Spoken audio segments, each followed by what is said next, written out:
Nagbabakasakali rin pong makauwi o makasakay sa Manila North Port Terminal ang ilan nating mga kababayan na ngayong araw uuwi pa probinsya. No? Ang ilan kasi sa kanila hindi umabot sa biyahe dahil sa dami raw ng bumiyahe noong undas. Alamin na natin ang latest situation ngayon sa Manila North Port Terminal.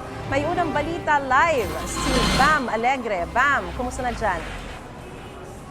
Maris, good morning. Matapos ang long holiday, patuloy ang pagdating ng mga pasahero dito sa Manila North Port Terminal para umuwi sa kani-kanilang mga probinsya sakay ng barko.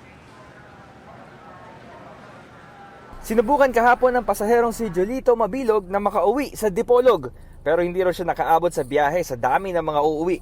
Kaya ngayon siya ulit magbabakasakali. Okay lang po kasi masaya na din ako nga makakauwi eh. Pangapat na nang extend dito sa schedule nga biyahe ko. Tapos ngayon siguro, awa ng Panginoon, matutuloy na to. Sa Thailand naman nagpalipas ng onda si Beng Lasso at ngayon na siya uuwi sa Dumaguete. First time kong babiyahin ng barko, sir. First time. Okay naman. Wala naman hirap sa pagpunta rito. Kabilang sila sa mga pasahero na pinili ang magbarko pauwi sa probinsya.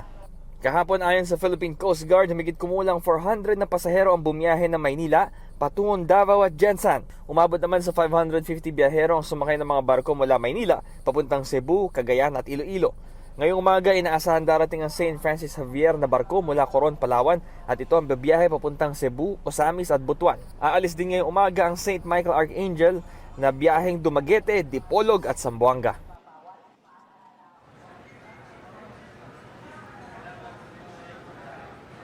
Maris, estimated the time of departure ng isang barko rito ay alas 10 ng umaga at mahigit 300 na yung advanced passengers doon.